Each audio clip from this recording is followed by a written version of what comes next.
ஆண்டவர் எல்லாரும் மேலேயும் ஒரு நோக்கங்களையும் ஆண்டவர் நம்மளுடைய வாழ்க்கைக்குன்னு நிறையா வாக்குத்தத்தங்களை வச்சிருக்கிறாரு. The Lord has a purpose and a lot of promises upon each of our lives over here. ஆண்டவர் நோக்கங்களையும் வாக்குத்தத்தங்களையும் நம்மளுடைய எல்லார் வாழ்க்கைக்கும் வச்சிருக்காரு அப்படின்னு சொல்லும்போது ஜென்ரலாக என்ன தோணும் அப்படின்னா, இப்போ மேடையிலேருந்து நீங்கள் பேசுகிறீங்க, உங்கள் வாழ்க்கைக்கு ஒரு நோக்கம் இருக்கும். ஆனால் வார வாரம் சர்ச்சுக்கு வந்துட்டு போகிறேன், எனக்கு என்ன பெருசாக நோக்கம் இருக்க போகுது அப்படின்னு ஏதாவது யோசிக்க தோணும். நீங்கள் யோசிக்கிறீங்கன்னு சொல்ல தோணும்.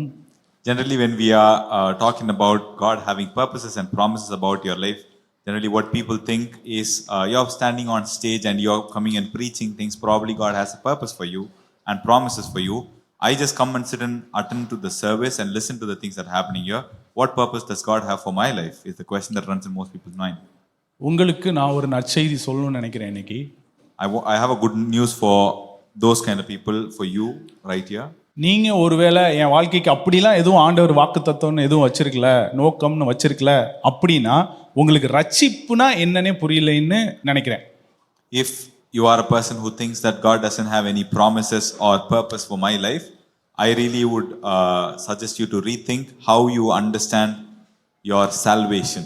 பிலிப்பியர் 2:12 வாசிக்கிறோம், உங்களுடைய ரட்சிப்பை மிகுந்த பயத்தோட நடுக்கத்தோட நிறைவேறும்படி பிரயாசப்படுங்கள் அப்படின்னு இருக்கு. With much fear and troubling work out your salvation அப்படின்னு பிலிப்பியன்ஸ் 2:12 படிக்கிறோம்.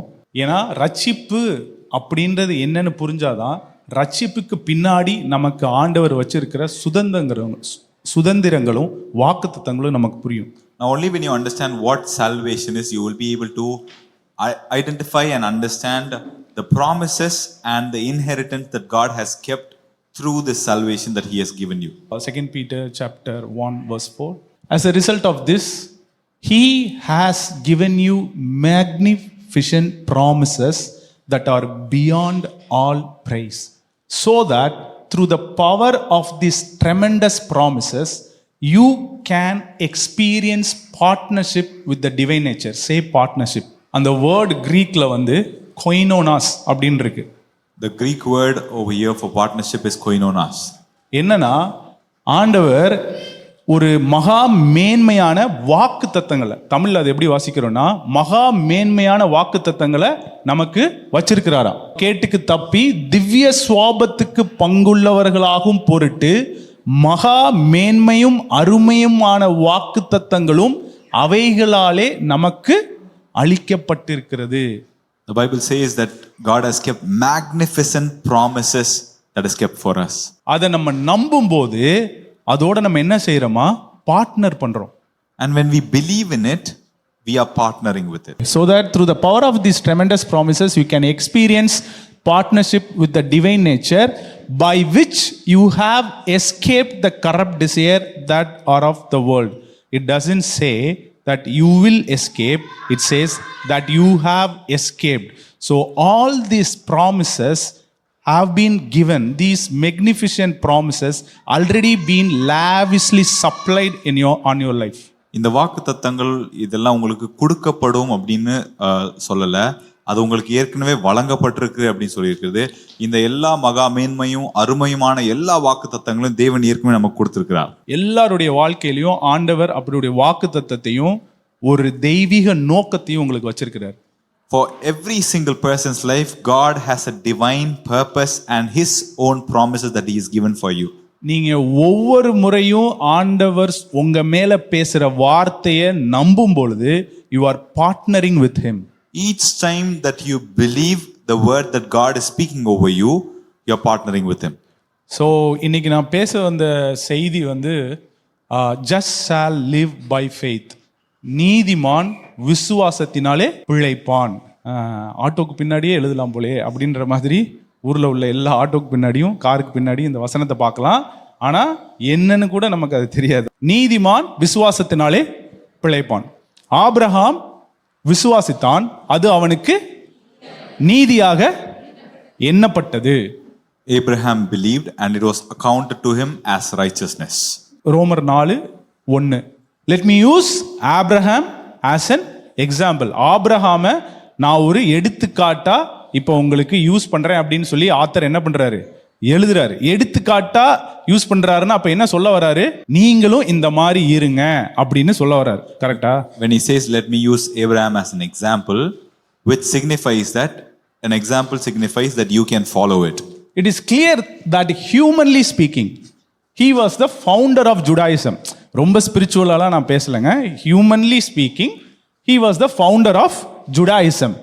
What was his experience of being made right with God? அவர் தேவனுக்கு முன்பாக நீதிமானா இருந்தாரு அப்படின்றதுக்கு என்ன சாட்சி அல்லது என்ன எக்ஸ்பீரியன்ஸ் வச்சு நம்ம அதை சொல்றோம் அப்படின்னு ஆத்தர் இப்படிதான் அந்த வசனத்தை ஆரம்பிக்கிறார். The author is starting the scripture and he is questioning the experience that Abraham had with God that made him right with God. Okay. Abraham விசுவாசித்தான், அது அவனுக்கு நீதியாக எண்ணப்பட்டது. Was it by his good works of keeping the law? No. அதாவது நியாயப்பிரமாணத்தை செஞ்சுதான் அவர் அப்படி ஆனாரா? இல்ல. For if it was by the things he did, he would have had something to boast about, but no one boasts before God. Listen to what the scriptures say. Because Abraham believed God's word, his faith transferred God's righteousness into his account. அதாவது Abraham தேவனை விசுவாசித்தான், அது அவனுக்கு நீதியாக எண்ணப்பட்டது. அவர் நியாயப்பிரமாணத்தில் எதுவும் செஞ்சு இதை பெற்றுக்கல. தேவன் அவனை குறித்து என்ன சொன்னாரோ அது நம்பும் பொழுது அது அவனுக்கு நீதியாக எண்ணப்பட்டது. Not by following any work of the law or the book of law, it was just by the things that God spoke to him which he believed, and that was accounted to him as righteousness. He became righteous. Abraham விசுவாசித்தார். இப்ப கேள்வி என்னன்னா, Abraham எதை விசுவாசிச்சாருன்னு இப்ப கேள்வி. இப்ப அந்த chapter நீங்க இதுக்கு முன்னாடி படிச்சிருந்தீங்கன்னா, ஆபிரகாம் என்னவா இருந்தாரு? ஆபிரகாம் ஒரு ஜென்டைல். கரெக்டா? நமக்கு சொல்லி கொடுத்ததுனால ஆபிரகாம் விசுவாசத்தின் தகப்பன். he is the father of Judaism, வசனத்துல பார்த்த மாதிரி. ஆனா அவர் ஆண்டவர் போய் அவர்கிட்ட பேசும்போது அவர் என்னவா இருந்தாரு? he was a Gentile. Abraham believed and it was accounted to him as righteousness. Now what did Abraham believe is the question. Now when you look at the life of Abraham, when he was picked up by God, when God chose him to execute his plan, he was basically a Gentile. He was originally a Gentile before God separated him. When people work, they earn wages. It can't be considered a free gift because they earned it. ஓகேவா? People, அதாவது நம்ம எதுக்காவது work பண்ணி ஒரு விஷயத்தை பெற்றுக்கிட்டோம்னா அது கிஃப்டா இருக்காது, அது நம்ம சம்பாரிச்சதா இருக்கும் அப்படின்னு இந்த வசனத்துல பார்க்கிறோம். But no one earns God's righteousness. யாருமே தேவனுடைய நீதியை சம்பாதிக்க முடியாது. அப்ப என்ன பண்ணலாம்? அவர் நம்ம மேல பேசும்போது டிக்ளேர் பண்ற விஷயத்தை நம்ம நம்பினோம்னா அது நமக்கு நீதியாக எண்ணப்படுகிறது. No one can earn God's righteousness. It can only be transferred when we no longer rely on our own works, but believe in the one who powerfully declares the ungodly to be righteous in his eyes. அதை திரும்ப எல்லாரும் சத்தமா சொல்லுங்க. Believe in the one who powerfully declares the ungodly to be righteous. ஆண்டவர் ஆபிரகாமை பார்த்து ஏதோ ஒன்று சொல்லியிருக்காரு. அவனுக்கு இருந்த எல்லா அண்டர்ஸ்டாண்டிங்கும் கீழே வச்சுட்டு ஆண்டவர் என்னைய பத்தி என்ன சொல்றாருன்னு அதை நம்பினான்ல, அது அவனுக்கு நீதியாக எண்ணப்பட்டது. So when God said something about Abraham, and Abraham decided to put down every understanding that he had about himself and everything around him, he put it everything down and he decided to believe what God said about him. That was accounted to him as righteousness. ஏன் Abraham gentile ரெஃபரன்ஸை கொடுத்தனா, நீங்களும் நானும் இன்னைக்கு இந்த சபைக்குள்ள உட்காந்துட்டு ஆண்டவர் ஒரு ப்ராமிஸ் கொடுத்தா நம்புறது ஈஸி. ஆனா ஆண்டவர் முத ஆபிரகாமை பார்க்கும் போதே ஜென்டைல்கிட்ட பேசாம அவன் எவ்வளவு நீதியா இருக்கான்னு பேசியிருக்கிறாரு, அதை நம்பி இருக்கான் ஆபிரகாம். அதனாலதான் அது அவனுக்கு நீதியா எண்ணப்பட்டது. Now for us it will be easy to sit in this place inside the church and believe the promises of God. But Abraham, unlike us, Abraham was in a place where he was a Gentile. While God chose him, God was not speaking about how he was a Gentile. He started speaking to him certain things which was directly calling out his righteousness that was within him. But believe in the one who powerfully declares the ungodly to be righteous in his eyes. Again முக்கியமான விஷயம், அவருடைய பார்வைக்கு Abraham எப்படி தெரிஞ்சான்றத ஆபிரகாம்கிட்ட சொல்லும் போது Abraham அதை அப்படியே நம்பினான். So what happened is when God was seeing Abraham a certain way, he just expressed the way he was seeing him. Abraham put down everything and decided to believe the way God saw how Abraham was. இது எல்லாமே Abraham விசுவாசி ஆனதுக்கு அப்புறம் செய்யல. Abraham ஒரு ஜென்டைலா, அதாவது யூதர் இல்லாம ஒரு ஜென்டைலா இருந்தப்பயே ஆண்டவர் ஆபிரகாமை பார்த்து அப்படிதான் பேசியிருக்கிறாரு. அதுதான் ஆச்சரியமான விஷயம். Abraham did not do this right after, after sitting in the church for so many years and listening to so many sermons. That's not when this happened. While he was still a Gentile, God spoke to him, and this is how God dealt with him. He dealt with him through his righteousness. ஆண்டவருடைய பார்வைக்கு நீங்க எப்படி தெரியுறீங்க, உங்களுடைய சூழ்நிலைகளா இருக்கட்டும் இல்ல உங்களுடைய வாழ்க்கையா இருக்கட்டும், நீங்க யாரா இருக்கீங்கன்றது அவர் வாயை திறந்து டிக்ளேர் பண்ணும்போது அதை நம்ம அப்படியே நம்பணும்னா அதுதான் நமக்கு நீதியாக எண்ணப்படுகிறது. How God sees you, the way he looks at your situation, the way he looks at your scenario, you yourself, your life, your identity, regardless of how your situations and your circumstances align to what God says, the moment you decide to believe exactly what God says about you, that will be accounted to you as righteousness. நம்ம சின்ன வயசுல இருந்து வளர்ந்த விதமும் சரி, நம்மளுடைய கலாச்சாரமும் சரி, வாழ்க்கையில ஒவ்வொரு அனுபவங்களையும் கடந்து வரும்போது அதுல ஒரு எமோஷனல் இம்பேக்ட் நமக்கு ஏற்படுது. ஒரு அனுபவபூர்வமா ஒரு சில லைஃப் எக்ஸ்பீரியன்ஸ்ல கடந்து வரும்போது அது நமக்கு என்ன பண்ணுதுன்னா ஒரு சில ஐடென்டிட்டியை நம்ம நம்ப ஆரம்பிக்கிறோம். நம்ம நமக்குன்னு ஒரு அடையாளத்தை நமக்குள்ள உருவாக்க நம்மளே உருவாக்கிக்கிறோம். Now when we go through varied life experiences and life circumstances, it creates different kinds of emotional responses within us, through which we decide to create our own identity of who we are, that circumstances defined you to be. ஆனா இந்த வசனத்துல பார்க்குற மாதிரி, one who powerfully declares the ungodly to be righteous in his eyes. நீங்க உங்களை எப்படி பார்க்குறீங்க, உங்களுடைய சூழ்நிலைகள் உங்களை குறித்து என்ன சொல்லுதுன்னு இங்க கிடையாது. அவருடைய பார்வைக்கு நீங்க எப்படி இருக்கீங்கன்றத அவர் டிக்ளேர் பண்ணும்போது அதை நீங்க நம்பும் பொழுது அது உங்களுக்கு நீதியாக எண்ணப்படுகிறது. It doesn't matter who you are or what you think about yourself or what the circumstances is telling you to be or calling you to be.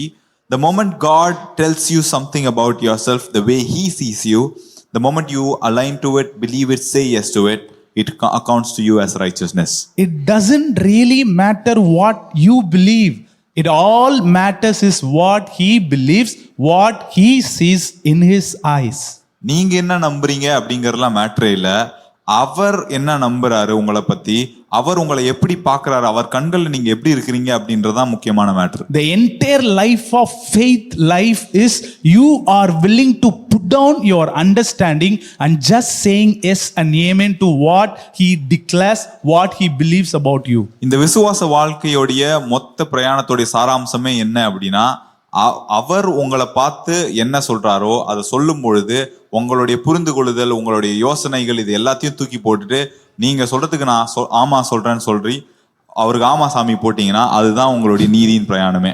இதனாலதான் ஆத்தர் இந்த சாப்டர் ஆரம்பிக்கும் போதே என்ன சொல்றாருன்னா, ஆபிரகாம ஒரு எடுத்துக்காட்டா நான் யூஸ் பண்றேன் அப்படின்னு. ஏன்னா just shall live by faith, ஒரு விசுவாசி எப்படி இருக்கணும், அவன் வாழ்க்கை எப்படி வாழணும் அப்படின்னு ஒரு எக்ஸாம்பிளா என்ன பண்றாரு, ஆபிரகாமோட லைஃப் எடுத்து காட்டுறாரு.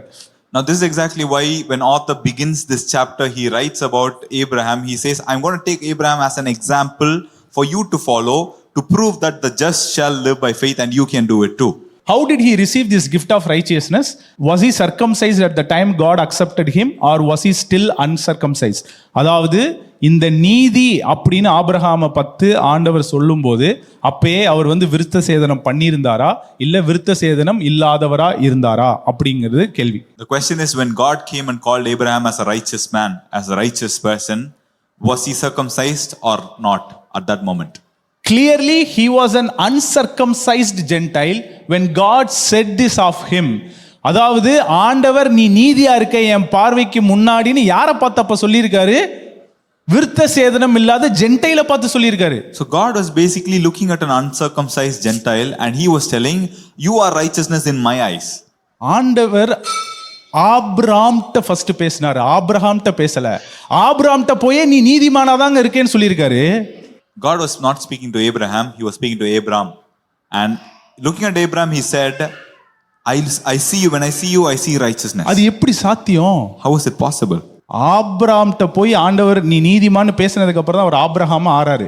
ஆனா ஆபிரகாம்ட்டே அவர் நீ நீதிமானா தான் இருக்கேன்னு சொல்லியிருக்காரு. When God went and spoke to Abraham, and he called him righteousness, post which he becomes Abraham. But even before that, he was able to see him as righteous. Verse number 11. It was later that he received the external sign of circumcision as a seal to confirm that God had already transferred his righteousness to him by faith. அதாவது ஏற்கனவே என் பார்வைக்கு நீ இப்படிதான் நீதிமானா இருக்கேன்னு அதை சொல்லி நம்பும் பொழுது அதுக்கப்புறம் ஒரு எக்ஸ்டர்னல் சைனா விருத்த சேதனத்தை ஆண்டவர் ஆபிரகாமுக்கு நீ பண்ணிக்கன்னு சொல்றாரு. God has already called him righteous and he has transferred his righteousness to him. After that, because for him to believe as an external sign, like how you receive a receipt, God is giving you, take this is your external sign.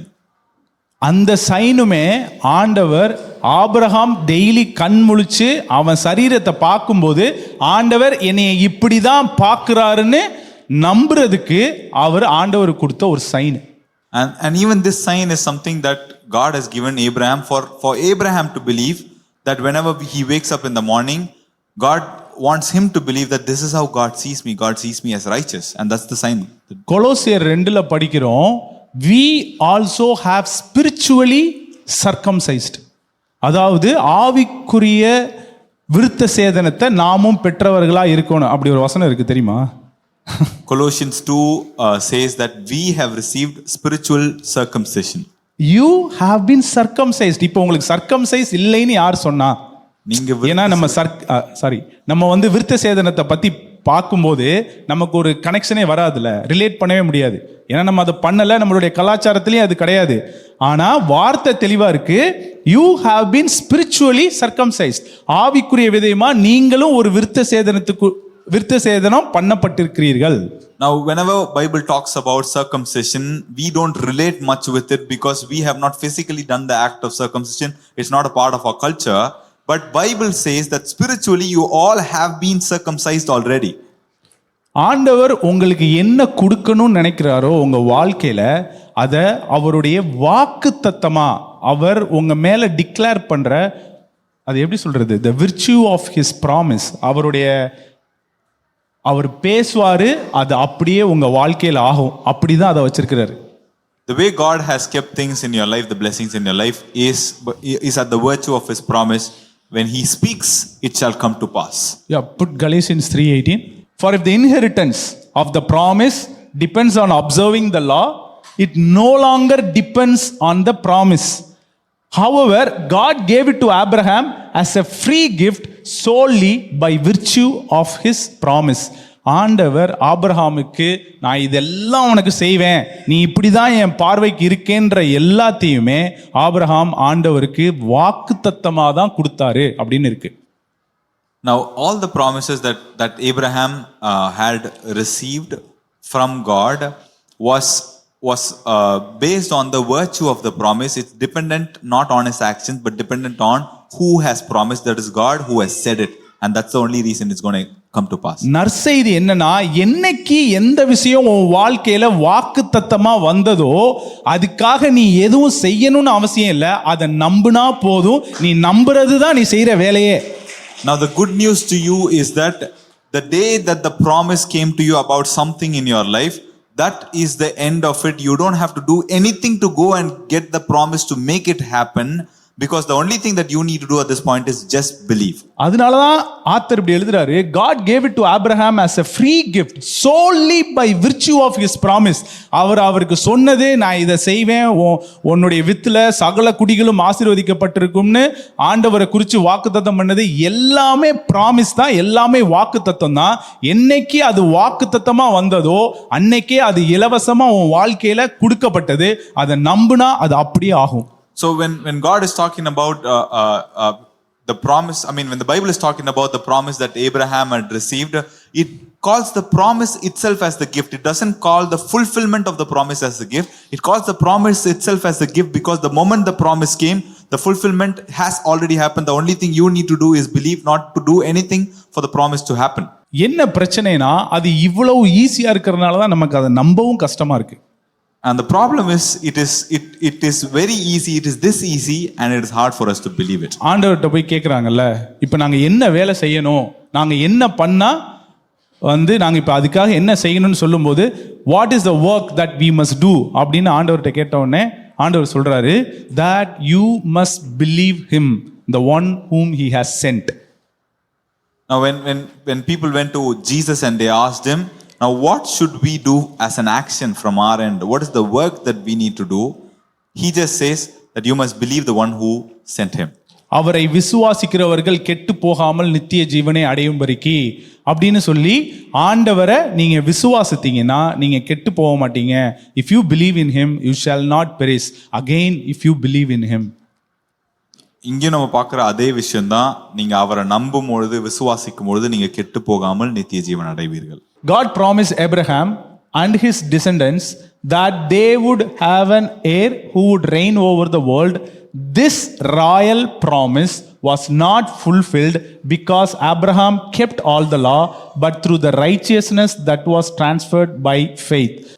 For if keeping the law earns inheritance, then faith is robbed of its power and the promise becomes useless. அதாவது எப்ப நீங்க உங்க மேல உள்ள வாக்குத்தத்தம், உங்க மேல உள்ள எல்லா ஆண்டவர் டிக்ளேர் பண்ற எல்லா விஷயத்தையும் எப்பயாவது ஒரு விதத்துல அதை அவமாக்க முடியும்னு ஒரு பாசிபிலிட்டி இருக்குன்னா அது எப்பன்னா நமக்கு ஒரு ஆட்டிடியூட் இருக்குல்ல, நம்ம எதையாவது செஞ்சு அப்படி இல்லைன்னா நமக்கே உள்ள ட்விஸ்டட் பிலீஃப்ஸ்னால நம்மளை டிஸ்குவாலிஃபை பண்றோம்ல, அந்த டிஸ்குவாலிஃபிகேஷனை தான் ஆத்தர் அப்படி சொல்றாரு, faith is robbed of its power. Now over here the author has written about a particular experience.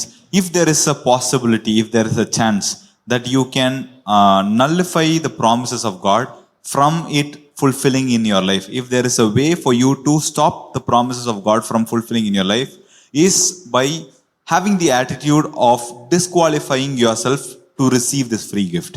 ஆண்டவர் நம்ம மேல ஒரு வாக்குத்தத்தத்தை பேசும்போது அந்த பேசுறத நம்மளால ஏத்துக்க முடியாம நம்மளுடைய லைஃப் எக்ஸ்பீரியன்சஸ்லாம் ஒன்று சொல்லுதுல, இல்லை ஆண்டவரே நான் இப்படி இருக்கேன், என்னால் இதை செய்ய முடியாது, இல்லை இதுக்கு நான் பாத்திரவான் இல்லைன்னு, அதுதான் அந்த வாக்குத்தத்தத்தை அவமாக்கி போடும். ஏன்னா அவர் பேசுறத நம்மளால நம்ப முடியாம அதுக்கு ஆப்போசிட்டா இந்த விஷயங்கள்லாம் பேசிட்டு இருக்கு அப்படின்னு சொல்றாரு. When God is speaking something about your life, God is promising something to you about your life, the only way that you can stop it is by having the thought in you that raises within you saying you are not worthy of receiving it, you are not good enough to receive it, you need to do something else to be able to be worthy to receive it. That is the one that stops you from receiving the promises of God.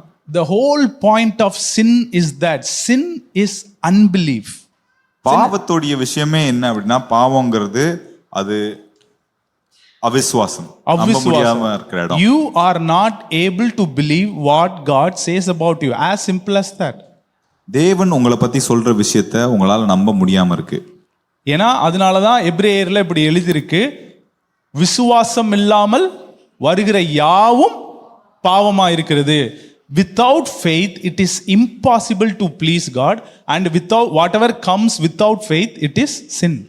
Hebrews 1:4 நீங்களாம் வாசிச்சிருப்பீங்க.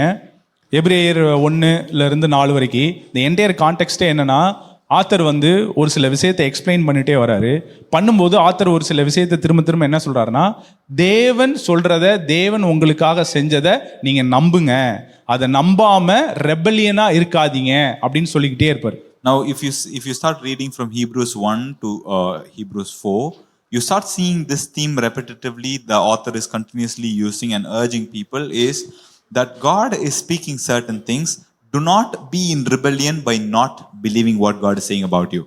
So search your hearts every day, my brothers and sisters, and make sure that none of you has evil or unbelief hiding within you, for it will lead you astray and make you unresponsive to the living God. அதாவது உங்க இருதயத்தை நீங்க தேடி பாருங்க, ஏதாவது unbelief இருக்குமாகில், அன்பிலீஃப்னா அவிசுவாசம்னா என்னன்னா, இப்ப நம்ம அன்பிலீஃப்னு சொல்லும்போது நம்ம என்ன யூஸ்வலாக நம்ம என்ன தப்பாக புரிஞ்சுக்கோன்னா, நமக்கு ஒரு விஷயத்து மேலே நம்பிக்கையே இல்லை அப்படின்னு நினச்சிக்குவோம். Now here the scripture says that search your hearts every day and look for unbelief hiding within you. Whenever we talk about unbelief, we talk about we generally think about things where we are not able to believe in something. அன்பிலீஃப்ன்றது, அவிசுவாசன்றது, உங்களால ஒரு விஷயத்தை அதாவது அந்த விஷயத்தை நான் நம்பவே இல்லைன்னு அந்த விஷயத்தை பத்தி தப்பா நம்பிக்கிட்டு இருக்கீங்கன்னு அர்த்தம். Now unbelief does not necessarily mean that you are not able to believe that thing. Unbelief means that you are not believing it the way it is supposed to be believed. You are believing it wrong. Because there is no such state as you don't believe anything. There is nothing like that. You just believing you are believing upside down. நான் எதையுமே நம்பலடா, நான் நம்பிக்கைன்னு ஒன்று வைக்கவே இல்லை அப்படின்ற ஒரு நிலைமையில ஒருத்தனாலையும் இருக்கவே முடியாது.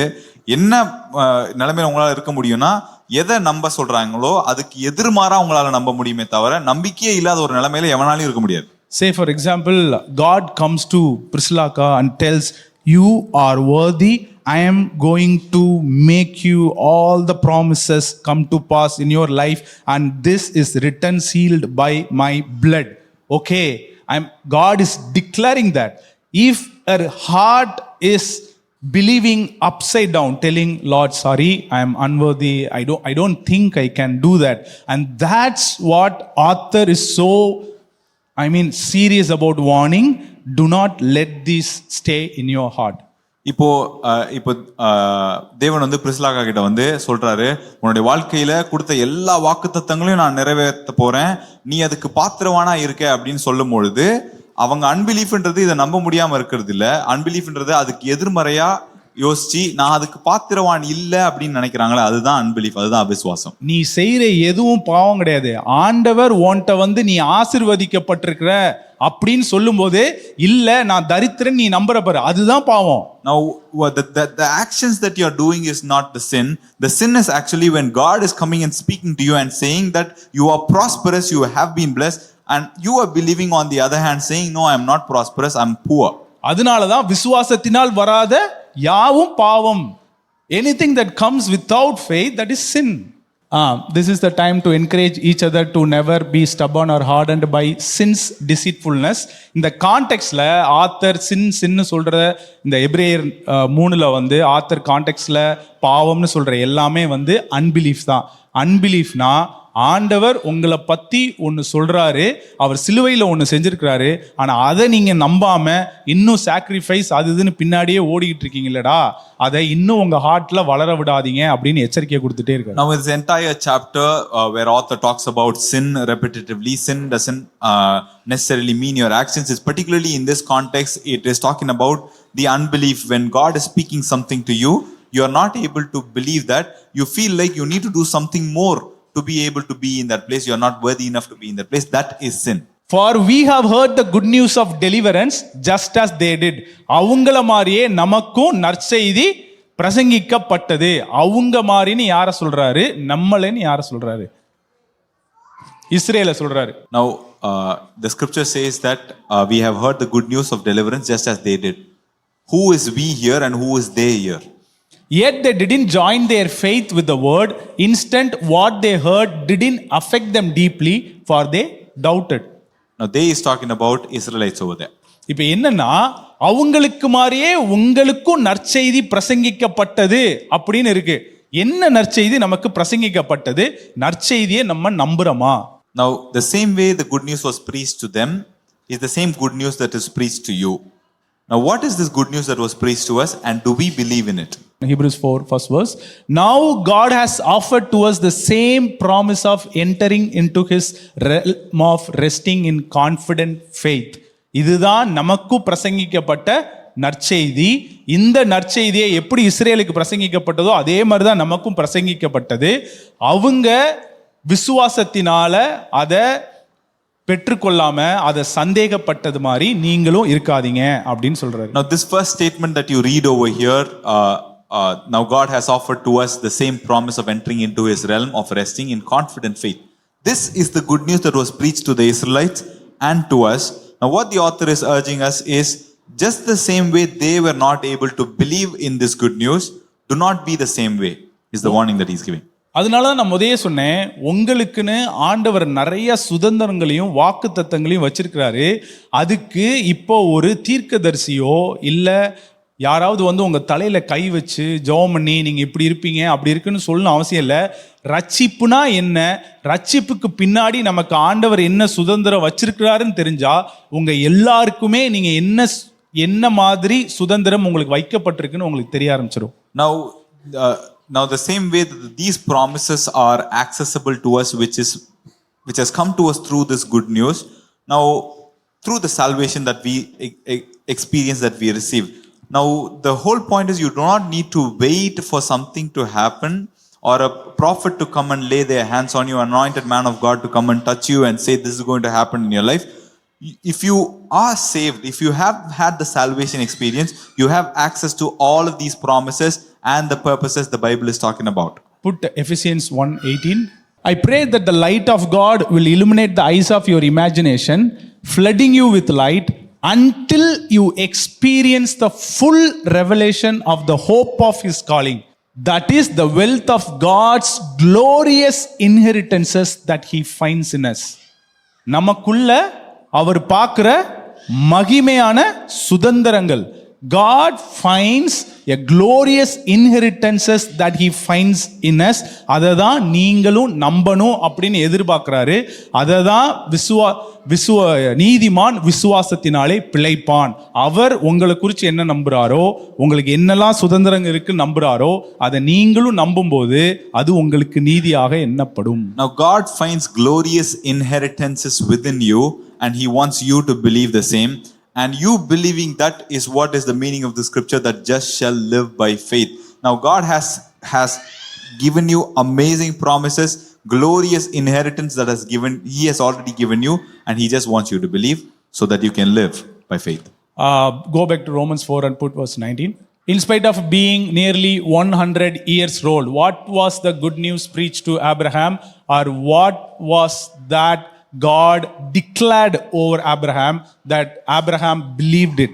அப்படின்னு ஒரு கேள்வி இருக்குன்னா, என்ன நற்செய்தி ஆபிரகாமுக்கு பிரசங்கிக்கப்பட்டது, அப்படின்னா என்ன ஆபிரகாம் மேல ஆண்டவர் பேசினாரு அப்படின்னா, in spite of being nearly 100 years old when the promise of having a son was made, his faith was so strong that it could not be undermined by the fact that he and Sarah were incapable of conceiving a child. இதுதான் ஆண்டவர் Abraham மேல அவர் பார்த்து declare பண்ண விஷயம். இதை தான் நம்பின Abraham, அதுதான் அவனுக்கு நீதியாக எண்ணப்பட்டது. வரிசையா இப்போ ஒரு ஏஞ்சல்னு வச்சுக்கோங்களேன், என் பக்கத்தில் ஆண்டவர் இருக்காரு. ஆபிரகாமை கூப்பிட்டு இப்படி டிக்ளேர் பண்ணும்போது உனக்கு குழந்தை பிறக்கும் அப்படின்னு சொல்லும்போது நம்ம என்ன பண்ணியிருப்போம், நேச்சுரலா 100 வயசா தாரி உனக்கு வந்து இதில் இந்த தீர்க்க தரிசனம் கொஞ்சம் ஓரமாக நில்லுங்க, ஒரு 40 வயசு அல்லது கொஞ்சம் வயசு கம்மியாக வாங்க, அவங்களுக்கு சொன்னால் ஒரு நியாயம். 100 வயசுல இருக்கிறவன்ட்ட போய் நான் உனக்கு ஒரு குழந்தை தருவேன்னு சொல்லும்போது இதை நம்ப முடியுமா நம்ப முடியாதான்றதை தாண்டி ஆண்டவர் என்ன எதிர்பார்க்கிறாருன்னா, எனக்கு உன் சைடு என்ன பாயிண்ட் ஆஃப் வீக்னஸ் இல்லை உன்னால என்ன முடியும்லாம் நான் கவலைப்படலை, நான் என்ன சொல்றேனோ அதை நம்பு.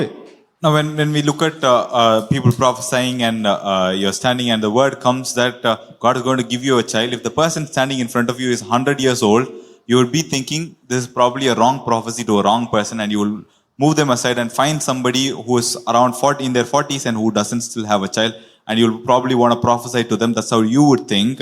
But when God comes and gives this promise, he doesn't care what the circumstances, what the situation is, what you're capable of, what you're incapable of, doesn't matter, doesn't count. Just because I am saying it and you can believe it, it'll happen.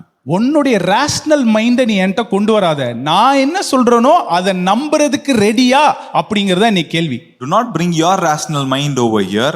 All that matters is, are you ready to believe the things that I am saying about you? அதுதான் நம்ம 2 பேதுரு 1:4 அந்த வசனத்துல பார்த்தோம். You have become the partners of the divine nature. அவர் சிலுவையில் நான் உனக்கு இதை தான் செஞ்சேன், இதெல்லாம் தான் உனக்கு வைக்கப்பட்டிருக்கிற சுதந்திரங்கள் சொல்லும்போது அதை நம்புறதுக்கு நம்ம ரெடியா? Now just as 2 Peter 1:4 says that we have become we have received this partnership within this divine nature. Whenever God says, these are the things that I've done for you in the cross, are we in a place where we are ready to believe that? Yeah, go back to Romans 4. In spite of being nearly 100 years old, 100 வயசு ஆயிருந்தாலும் ஆபிரகாமை கூப்பிட்டு உனக்கு ஒரு நான் பிள்ளையை தருவேன் அப்படின்னு ஆண்டவர் வாக்குத்தத்தம் பண்ணாரு. அடுத்த வசனம், இதுதான் ஆபிரகாமுக்கு தெரிவிக்கப்பட்ட நற்செய்தி.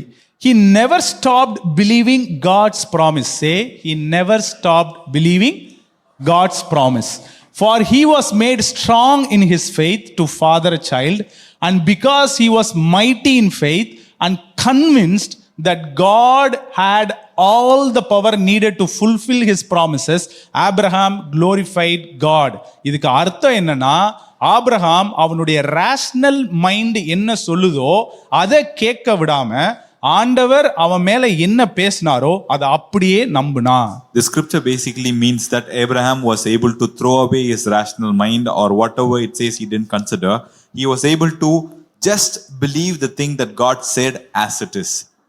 So now you can see why Abraham's faith was credited to his account as righteousness before God. உங்களால பார்க்க முடியுதா? So now you can see why Abraham. ஏன்னா ஆண்டவர் அவனை பார்த்து நீ 100 வயசா இருந்தாலும் எனக்கு கவலை இல்லை, நான் உனக்கு குழந்தை கொடுப்பேன்னு சொன்னதை நம்பினா பாருங்க, அதை அப்படியே நம்பினதுனால அது அவனுக்கு நீதியாக எண்ணப்பட்டது. The reason why it was counted to him as righteousness is because regardless of him and his age and his incapability to have a child, when God said, I'm going to give you a child, he just believed. And that accounted to him as righteousness. So it doesn't matter what you think you can do, what you think you are qualified to do, or what age you are. It doesn't matter at all for God. As a son of God, as a minister of God, I come here and I stand here to give you an invitation to just believe what God says about you, and he is releasing a purpose and inheritance for everyone in this house, and he is inviting you to inherit it. Just believe and say amen, and it will be accounted to you for your righteousness. இது உங்களால முடியுமா, இது என்னால முடியுமா, என்னால என்ன சாத்தியமா, என் வயசுக்கு இதெல்லாம் பண்ண முடியுமா அப்படிங்கிற கேள்வியே கிடையாது. இன்னைக்கு தேவனுடைய பிள்ளையா, தேவனுடைய மனுஷனா நான் இங்க நின்று உங்கள்கிட்ட கொடுக்க வேண்டியது என்ன அப்படின்னா, உங்களுக்கு ஒரு அழைப்பு கொடுக்க விரும்புறேன். நீங்க அவர் சொல்றத அப்படியே நம்ப தயாரா இருந்தீங்க அப்படின்னா, அவருடைய விஷயங்களை, அவருடைய வாக்கு தத்தங்களையும், அவருடைய சுதந்திரங்களையும் உங்களுடைய வாழ்க்கையில அனுபவிக்க தயாராயிக்கோங்க. ஏன்னா நம்மளுடைய ரேஷனல் மைண்டு எப்பயுமே ஆப்போசிட்டா பேசிக்கிட்டே இருக்கும். Because our rational mind always speaks opposite. Rational mind ஆப்போசிட்டா பேசுறது ஒரு பக்கம், இன்னொரு பக்கம் நம்ம கடந்து வந்த ஒரு சில லைஃப் எக்ஸ்பீரியன்சஸ், அது வாழ்க்கையில் நமக்கு நடந்த ஒரு சில விஷயங்கள்னால நம்மளுடைய நம்பிக்கைகள் அப்படித்தானே உருவாக்கப்படுது ஒவ்வொருத்துக்குள்ளேயும். அதனால அந்த நம்பிக்கைகள் என்ன பண்ணுனா, கான்ஸ்டண்டா ஆண்டவர் பேசுறதுக்கு ஏறுமாறா எதையாவது நம்ம நம்பி அதை புறக்கணிச்சுட்டே இருப்போம். One is your rational mind speaking and asking you questions, and other is the life experiences that you have gone through years, which has formed your own belief system about how things function and how the world functions. Now, and these things come and ask questions when you want to believe the things that God is speaking about you, and it resists to listen to it. அதனால தான் நான் சொன்னேன், நமக்கு நீதிமானா இருக்கிற நமக்கு நம்மளுடைய rational மைண்டும் அப்படி இல்லைன்னா, நம்ம கடந்து வந்த லைஃப் எக்ஸ்பீரியன்ஸ்லாம் என்ன சொல்லுதுன்னு முக்கியம் கிடையாது. நீதிமான் விசுவாசத்தினாலே பிழைப்பான். நம்ம எப்படி பிழைப்போனா, ஆண்டவர் நம்மளை குறித்து என்ன சொல்றாரு, என்ன வாக்குத்தத்தம் பண்ணியிருக்காரோ அதை அப்படியே நம்பும்போது நம்ம பிழைப்போம், அதை சுதந்தரிப்போம். Now, as just people, as righteous people, it doesn't count what your rational mind says. It doesn't count what your life experiences and your learning through your life experience say. The only thing that matters for a just, for a righteous person, is that he shall live by faith. So whatever God says about you, if you say yes and amen to it without objecting, throwing away all your assumptions, conclusions and your thought processes, that will bring the life of God in your life. இந்த விஷயம் வந்து Abraham மேல மட்டும் பண்ணல, நம்ம மேலேயும் பண்ணப்பட்டிருக்கு அப்படின்னு எழுதியிருக்கு. அடுத்த வசனம் போனா he was delivered up for our offenses and he was raised up for our justification அப்படின்னு சொல்லி, அதாவது நம்மளுடைய பாவங்களுக்காக அவர் சிலுவைக்கு போனாரு, நாம் இப்பொழுது அவருடைய கண்களுக்கு முன்பாக நீதிமான்களா இருக்கிறோன்றதுக்காக தான் அவர் உயிரோடு எழுப்பப்பட்டாருன்னு இந்த பிரகடனம் நம்ம மேலேயும் தெரிவிக்கப்பட்டது அப்படின்னு சொல்றாரு. Now this was not only spoken about Abraham, spoken over Abraham. He went to the cross because of our iniquities and he rose up so that we can be righteous, and this is spoken over all of us as well, not just specific to Abraham. ஏன்னா ஆண்டவர் இப்போ வந்து நம்ம வாழ்க்கையில நம்மளை குறித்து என்ன பேசுறாருன்றத நம்ம நம்பும் பொழுது ஒரு சில ஃப்ரூட்ஸை நம்ம எவிடென்ட்டாக நம்ம லைஃப்ல பார்க்க முடியும். அது வந்து ஒரு sense of security and peace. ஆண்டவர் அந்த விஷயத்தை பேசும்போது it will be followed by the sense of security and peace. Yes, God will do this. Now when God speaks something about you and your life, and you are in a place to believe what he is saying and you receive the word just as is, what's going to happen, what's going to follow as a byproduct is immediately a sense of security and a sense of peace will come and overshadow you. You shall establish yourself in righteousness. You shall be far from even the thoughts of oppression or destruction, for you shall not fear, and from terror, for it shall not come near you. அதாவது நீங்கள் நீதியிலே ஸ்திரப்படுத்தப்படுவீர்கள், இதனால தீமை எதுவும் உன்கிட்ட அணுகாது. You shall be far from oppression, even the thought of oppression and destruction அப்படின்னு சொல்றாரு. But no weapon that is formed against you shall prosper, and every tongue that shall rise against you in judgment you shall show to be in the wrong. Okay, we are going to declare this. இந்த வசனத்தை எல்லாரும் சத்தமா சொல்ல போறோம். Every tongue that shall rise against you in judgment you shall show to be in the wrong. NKJV-ல எப்படி இருக்கும்? Every tongue that rises against you in judgment you shall condemn. Now God has given you permission. என்ன நம்ம voice எல்லாம் உனக்குள்ள எழும்பி நீ வந்து அன்வர்தியா இருக்க, இதை உன்னால செய்ய முடியாது, அல்லது நீ விளங்க மாட்ட, நீ இப்படித்தான் இருப்பேன்னு சொல்லுதோ, அதை எல்லாத்தையுமே நீ தைரியமா எந்திரிச்சு ரிட்டர்ன்ல கண்டம் பண்ணலாம். Every tongue that shall rise against you in judgment you shall show to be in the wrong. This peace, righteousness, security, triumph over opposition is the heritage of the servants of the Lord, those in whom the ideal servant of the Lord is reproduced.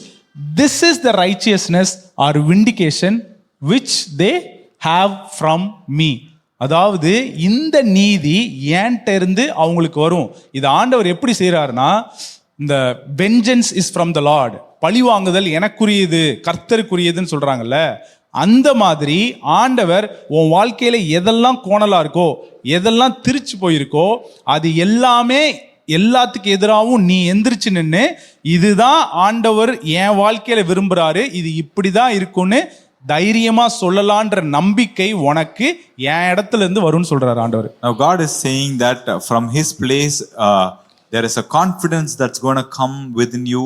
There is a sense of peace, a security, a righteousness, a triumph over opposition that is going to come within you, where anything that is not right in your life at this point in time, anything that is twisted in your life, you can stand up and you can speak against it and say, you got to be made right because this is what God is speaking about my life, and that is the confidence that God is giving you, which you can obtain from him. So when God comes and declares over your life, this peace, security will follow, and you can boldly embrace that and celebrate that. தேவன் உங்களுடைய வாழ்க்கையை பத்தி ஒரு விஷயத்தை சொல்லும் பொழுது, அதை நீங்க நம்பும் பொழுது, அதை தொடர்ந்து என்ன வரும் அப்படின்னா, இந்த சமாதானம், இந்த செக்யூரிட்டி, அந்த ஃபீலிங், இந்த தைரியம், மன தைரியம், அது உங்களுக்குள்ள வந்து நிற்கும்.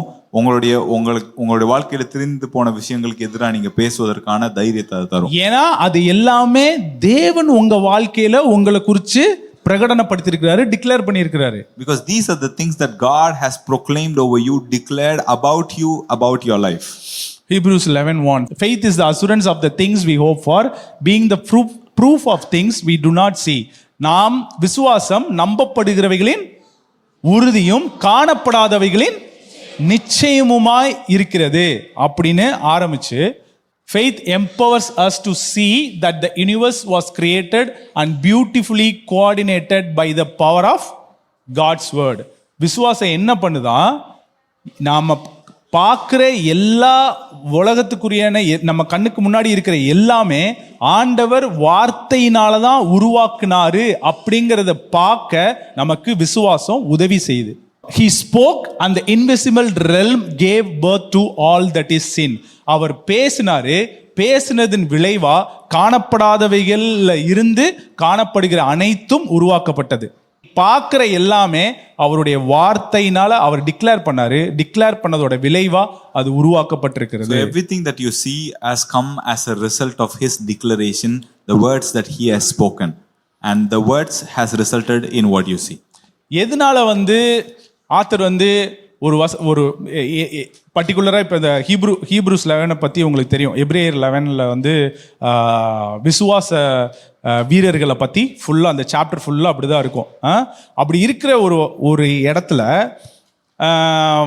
எடுத்த உடனே விசுவாசம் நம்பப்படுகிறதின் உறுதியும் காணப்படாதவைகளின் நிச்சயமாய் இருக்கிறது அப்படின்னு சொல்லிட்டு 5வது வசனம் 6வது வசனத்தை எல்லாம் விசுவாச வீரர்களை பற்றி சொல்லிட்டு வரும்போது நடுவில் ஒரே ஒரு வசனத்தை மட்டும் இப்படி சாண்ட்விச் பண்ணியிருக்கிறாரு. என்னன்னா, he spoke and the invisible realm gave birth to all that is seen.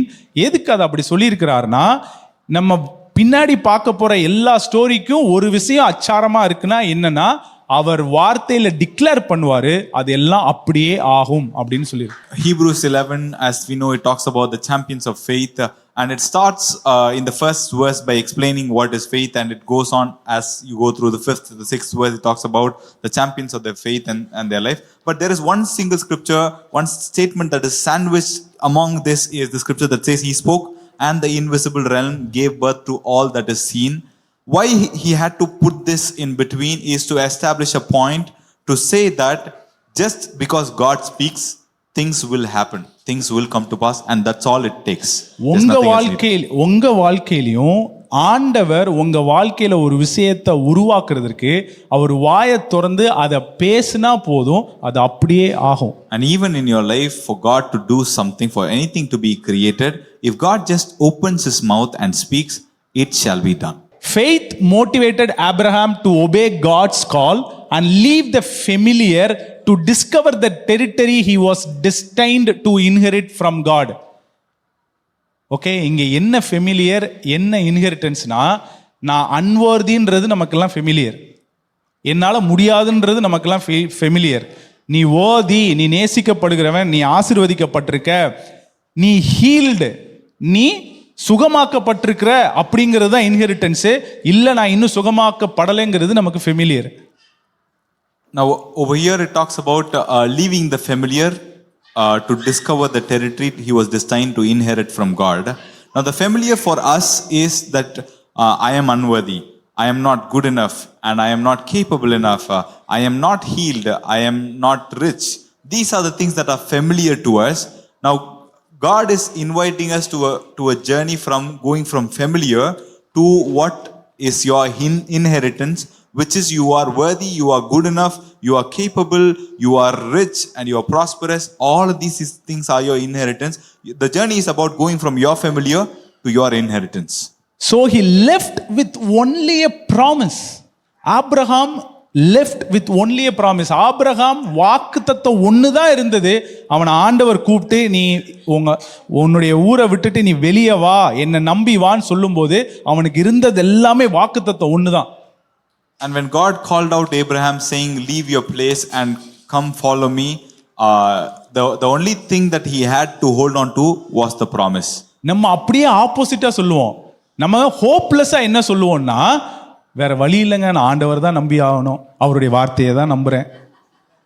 இங்க விசுவாச வீரர்களை பத்தி சொல்லும் போது அப்படி எழுதியிருக்காங்க, he left only with a promise.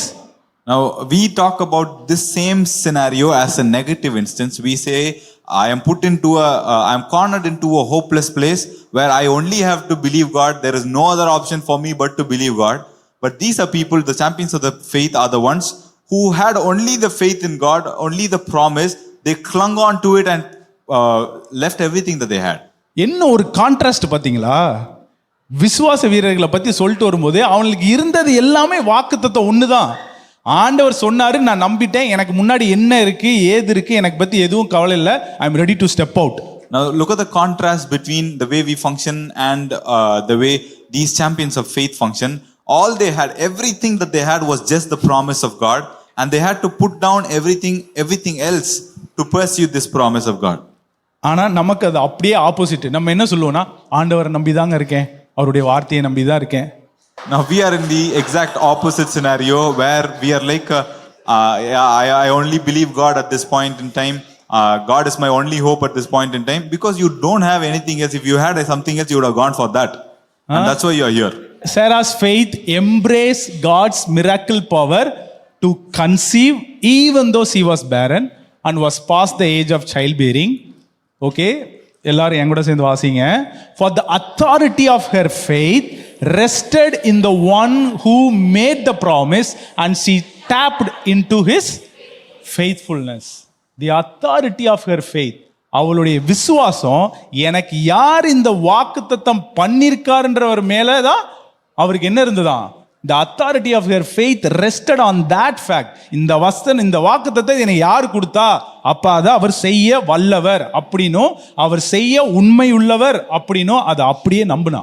Now the authority of her faith, the authority that the faith in her produced, was completely rested on who made the promise, and his faithfulness came as a result of it. என்ன மாதிரியான சூழ்நிலைக்குள்ள இருக்கீங்க அல்லது உங்க mind உங்ககிட்ட என்ன சொல்லுதுன்னு முக்கியம் கிடையாது.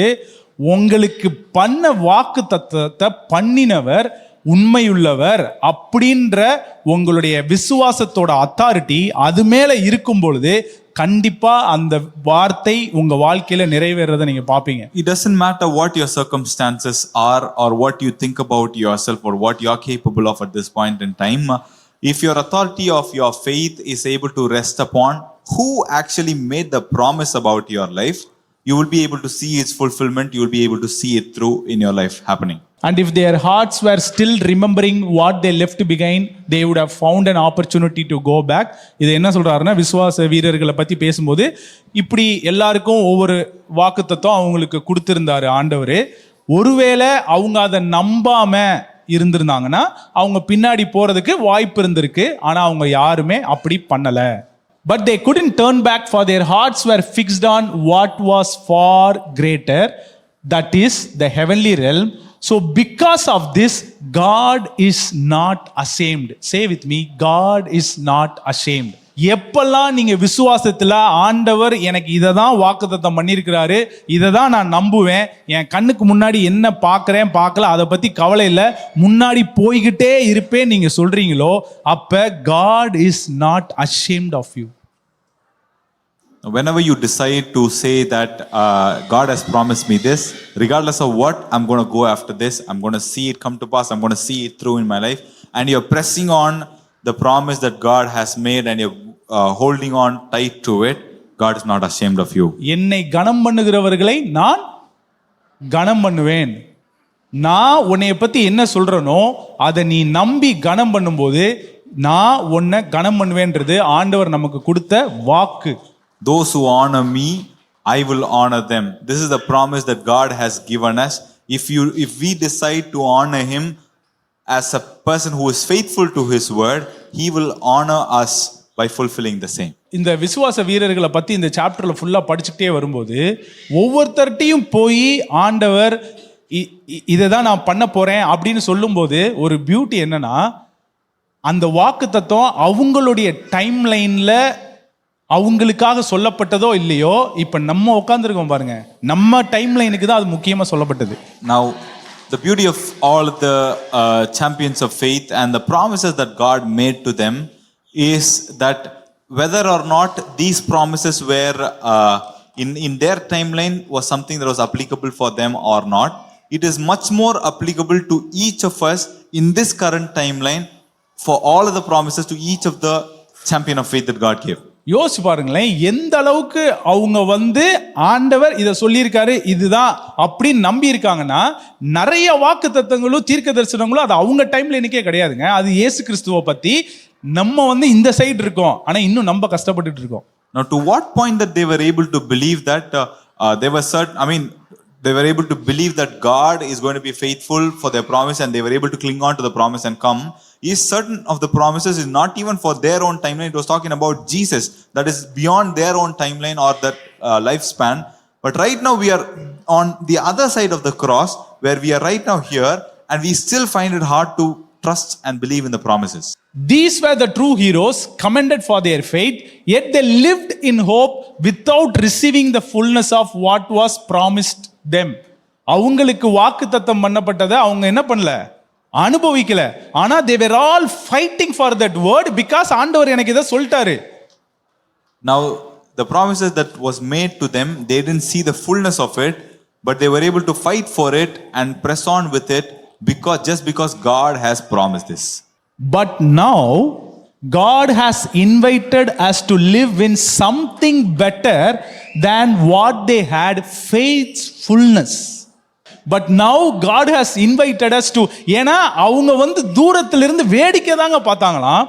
விசுவாச வீரர்கள்னு யாரை பத்திலாம் இந்த சாப்டர் ஃபுல்லா எழுதியிருக்கிறாரோ அவங்களை என்ன சொல்றாரு ஆத்தர், இவங்க யாருமே தூரத்திலிருந்து தான் பார்த்தாங்க. ஆனா நீ தூரத்திலிருந்து பார்க்கல, நீ அந்த வாக்கு தத்தத்திலே வாழ்ற. Now the author over here writes about all of these champions of faith, and he is saying that these people who I am talking about as champions of faith, they are the ones who just saw the promise from afar, but you right now are living in this promise. God has invited us to live in something better than what they had, which is faith's fullness. நீ இப்ப வந்து விசுவாசிக்கணும், hope பண்ணணும் இல்லைங்க, உனக்கு அது நிஜம், reality. Now you don't have to hope for something to happen. This is a reality for you. இப்ப அந்த ரியாலிட்டி என்ன, இந்த என்டையர் கான்டெக்ஸ்ட் ஆஃப் ஹீப்ரூஸ் என்ன, எபிரேயர் என்ன, அல்லது அந்த சாப்டருக்குள்ள நம்ம போல, இன்னைக்கு என்னுடைய மெசேஜ் என்னன்னா, ஆண்டவர் உங்களுக்கு என்னெல்லாம் வாக்குத்தத்தம் பண்றாரோ அதை நீங்க நம்பும்படி God wanted to give you an invitation to believe the promise and every word that God has spoken over your life. Now what is the inheritance, what is the better thing that you are called to live in is not something that, the entire context of Hebrews, which I'm not going to talk about. What I have as a message for you is that God is inviting you to believe what he has said about your life. இன்னைக்கு நிறைய நம்ம வாழ்க்கையில நமக்கு தேவைன்ற சுதந்திரம் எல்லாமே வந்து நம்ம ரொம்ப கஷ்டப்படணும்னு அவசியம் இல்லை. We are just a declaration away from to inherit all the promises that God has in our life. There's a lot of promises, all the promises that God has given in our life. You don't need to do anything about it. You just need to declare it about them in your life. Because unlike the heroes of faith, we are not watching or hoping for our inheritance from the distance. We are now living in the faith's fullness. ஏன்னா இந்த விசுவாச வீரர்கள் மாதிரி நம்மளுடைய வாக்குத்தத்தம், நம்மளுடைய சுதந்திரத்தை தூரத்திலிருந்து நம்ம பார்க்கிற நிலைமையில இல்ல, அந்த சுதந்திரத்துக்குள்ள தான் வாழ்ந்துகிட்டு இருக்கிறோம். That's why Apostle Peter wrote like this, by his stripes you were healed. அதனாலதான் அப்போஸ்தலனாகிய பேதுரு எழுதுறாரு, அவருடைய தழும்புகளாலே குணமானீர்கள். It is not a promise, it is not a substance of faith is for you now. It is a reality. You are living in the faith's fullness now because of what Christ has done. இது ஏதோ வாக்குத்தத்தம் இனிமே ஏதோ நடக்க போற ஒரு விஷயம்னு கிடையாது. அது உங்களுடைய தற்போதைய நிஜமா இருக்கு. அந்த நிஜத்தை தான் நீங்க வாழ்ந்துட்டு இருக்கீங்க. அந்த விசுவாசத்தோடைய நிறைவை தான் நீங்க அனுபவிச்சுக்கிட்டு இருக்கீங்க. அதனால தான் நான் செய்தி ஆரம்பிக்கும் போதே சொன்னேன், இப்போ உங்களுக்கு வந்து என் வாழ்க்கையில் என்ன வாக்குத்தத்தம் ஆண்டவர் எனக்குன்னு ஒன்றும் ஸ்பெசிஃபிக்காக கொடுக்கல, எந்த தீர்க்கதரிசியும் எனக்கு வந்து சொல்லலை. அப்படி யோசிக்காம உங்களுடைய ரட்சிப்புனா என்ன, ஆண்டவருக்குள்ள உங்களுக்கு என்ன நடந்தது அப்படின்னு தெரிஞ்சாலே உங்களுக்காக வச்சிருக்கிற எல்லா சுதந்திரத்துக்கு தேவையான வெளிச்சமும் உங்களுக்கு திறக்கப்படும். That's why I said in the beginning of the message that don't be waiting for a prophet to come and lay his hand on your head and say, this is what God has for you. If you understand what your salvation is and what is the inheritance that you have access to through your salvation, this light shall open upon in your life to see the fulfillment of all of it. எபிரேயர் 6 verse number 15. Okay. So Abraham waited patiently in faith and succeeded in seeing the promise fulfilled.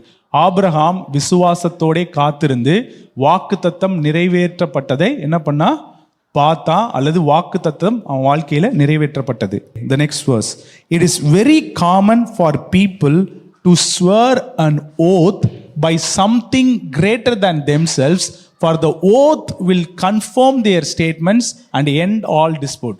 மனுஷர் தங்களிலும் பெரியவர் பேரில் ஆணையிடுவார்கள், உறுதி பண்ணும்படிக்கு ஆணையிடுதலே சகல விவாதத்திற்கும் முடிவு. என்னன்னா, இப்போ நான் ஒருத்தவன்ட்ட போய் சரிடா நான் உனக்கு இதெல்லாம் செய்கிறேன் அப்படின்னு சொல்லும்போது அவன் வந்து சொல்கிறான், இதெல்லாம் நான் எப்படி நம்புறது அப்படின்னு உடனே நம்ம டிப்பிக்கலாக என்ன பண்ணுவோம், இல்லை சத்தியமாக நான் இதை பண்ணுவேன்னு சொல்லுவோம்.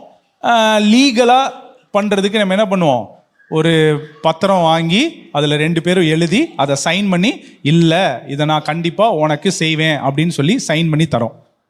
Now, when we are going and saying to somebody that these are the things that I'm going to do for you, these are the things that I'm going to give to you, and they're not able to believe it, we make promises to them. We say, I swear by this, I swear on my mom, I swear on God to do this and stuff like that.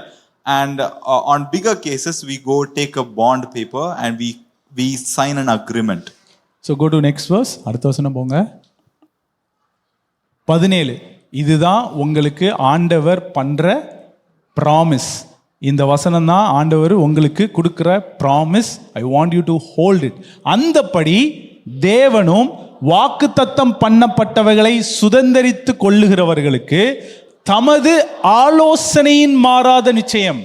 நான் ஒரு தடவை அதை சொல்லிட்டேன்னா அதில் I am not gonna take any second stand or இல்லைப்பா அப்படி சொன்னேன், ஏதோ தெரியாமல் சொல்லிட்டேன், ஒரு எமோஷனல் இதில் சொல்லிட்டேன், அதனால் I am going to go back, அப்படிலாம் கிடையாது. ஆலோசனையின் மாறாத நிச்சயத்தை பரிபூரணமாய் காண்பிக்கும்படி சித்தமுள்ளவராய், நான் சொன்னதை செய்வேன்னு உனக்கு நான் காண்பிப்பேன்னு சித்தமுள்ளவராய் ஒரு ஆணையினாலே அதை ஸ்திரப்படுத்தினார். God wants to give you and settle things with you by his oath that I will do this, this is what I have promised and I will do this in your life. அதுதான் ஆபிரகாமுக்கு அவர் செஞ்சார். ஆபிரகாமுக்கு ஒரு வாக்குத்தத்தம் கொடுத்த உடனே அவனால் நம்ப முடியல. கேட்குறான், உன்னை ஆசீர்வதிக்கவே ஆசீர்வதித்து உன் பேரை பெருமைப்படுத்துவேன் அப்படின்னு சொல்லும்போது ஆபிரகாம் ஹார்ட் வந்து கொஞ்சம் அப்படி இருந்த உடனே என்ன பண்றாரு, ப்ராமிஸ் பண்ணதும் இல்லாம அதுக்கு மேல ஒரு ஓத்தும் பண்றாரு, which is ஒரு ப்ராமிஸ், ஒரு அவருடைய ஆலோசனையின் மாறாத நிச்சயத்தை காண்பிக்கும்படி அது மேல ஒரு சத்தியத்தையும் பண்றாரு. Now this is the same thing that God does for Abraham when he goes and promises to him saying, with blessing I shall bless you and I will make your name great, and his heart is shaking in it, he is not able to trust fully in it. And for God to go and conform this to Abraham, what he does is he goes and makes an oath of confirmation to show the immutability of his counsel. நமக்கு முன் வைக்கப்பட்ட நம்பிக்கையை பற்றி கொள்ளும்படி. என்ன நம்பிக்கை? அவருடைய ஆலோசனையின் மாறாத நிச்சயம். நமக்கு அவர் பண்ண அந்த சத்தியம், வாக்குத்தத்தம். நம்பிக்கையை பற்றி கொள்ளும்படி அடைக்கலமாய் ஓடி வந்த நமக்கு 2 மாறாத விசேஷங்களினால் நிறைந்த ஆறுதல் உண்டாகும்படி. 2 மாறாத விசேஷம் என்னதுங்க? ஒன்னு ஓத், இன்னொன்னு இஸ் ப்ராமிஸ். ஒன்னு அவருடைய வாக்குத்தத்தம், இன்னொன்னு அதுக்கு மேல அவர் பண்ண சத்தியம். இதை நான் உன் வாழ்க்கையில செய்யவே செய்வேன் அப்படின்னு. அடைக்கலமாய் ஓடி வந்த நமக்கு 2 மாறாத விசேஷங்களினால் நிறைந்த ஆறுதல் உண்டாகும்படி. This is the peace and security, righteousness that comes to them when they believe what I declare about them. நான் அவங்கள பத்தி சொல்ற விஷயத்த நான் சொல்லும் பொழுது இந்த நம்பிக்கை, இந்த உறுதி, இந்த தைரியம் தான் அவங்களுக்கு வருது. ஒன்று அவருடைய மாறாத நிச்சயமான அவருடைய வார்த்தையும், 2வது அவர் கொடுத்த சத்தியம், அவர் கொடுத்த வாக்குறுதி, அவர் கொடுத்த ஆணை. ஆண்டவர் நமக்கு கொடுத்த எல்லா வாக்குத்தத்தங்களும் நம்ம எபிரேயர் 11 வாசிச்ச மாதிரி he left only with the promise. அதுதான் நமக்கு நிச்சயமே. நம்ம என்ன வெயிட் பண்றோம்னா ரிசல்ட் வந்தாதான் எனக்கு நிச்சயம்னு நீ வெயிட் பண்ற. ஆனா உன் விசுவாசம் faith is the substance of the thing hoped for. எப்ப வார்த்தை உனக்கு வந்த உடனே அதை நிச்சயம் நீ பார்த்துட்டியோ அதுதான் உனக்கு நிச்சயமே. அதுக்கு மேல தனியா உனக்கு ரிசல்ட் வரணும்னு அவசியம் இல்ல.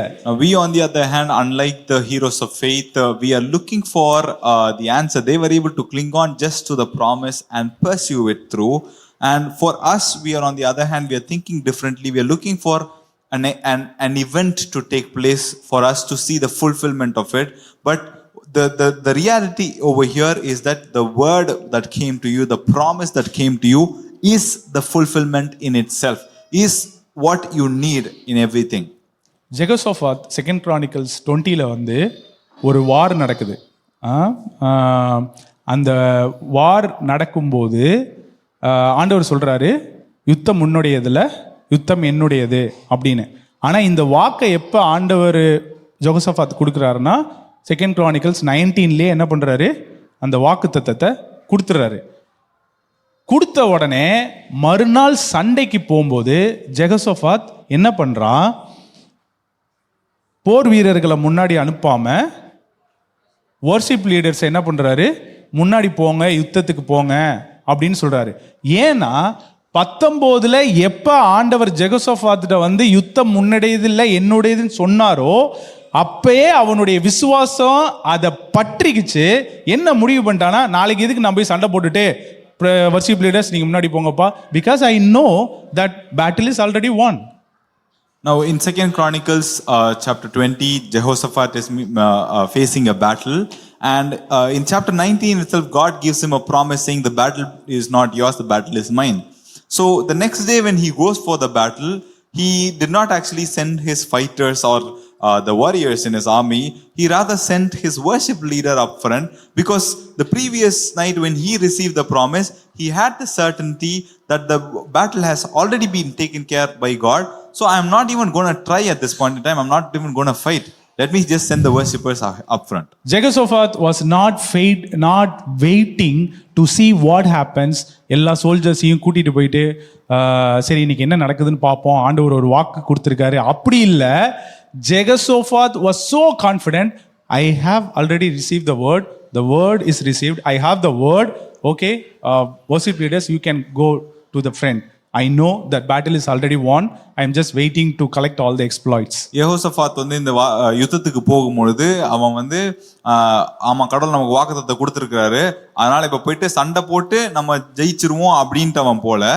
வாக்குத்தத்தை கொடுத்தப்பவே வேலை முடிஞ்சிச்சு, இதுக்கப்புறம் நான் போய் சண்டை போடுறதுக்கு தேவையே இல்லை அப்படின்னு சொல்லி அவனுடைய போர் வீரர்களை அனுப்பவே இல்லை. நேரா வர்ஷிப் லீடர்ஸ் தான் முன்னாடி அனுப்புறான். ஏன்னா அவனுக்கு தெரிஞ்சது அந்த வாக்குத்தத்தம் வந்தோடனே அவனுடைய இருதயம் அதுல பற்றிருச்சு. அவனுக்கு நல்லாவே தெரியுது இந்த யுத்தத்துல நான் சண்டை போட வேண்டிய அவசியம் இல்லை, போய் என்னுடைய கொள்ளை பொருளை எடுத்துட்டு வந்தா மட்டும் போதும்னு அவனுக்கு தெரிஞ்சிச்சு. Such is the power of his promises to you. அவருடைய வாக்குத்தத்தங்களுடைய வல்லமை அப்படிப்பட்டவைகளா இருக்குது உங்களோட வாழ்க்கையில். And it is impossible for him to lie, impossible for God to lie, that he confirms it with an oath in your life now. தேவனுக்கு தேவன் பொய் சொல்வது அவருக்கு அசாத்தியமானது. அவரால் பொய் சொல்றதுன்றது அவருக்கு சாத்தியமே இல்லாத ஒரு விஷயமா இருக்கு.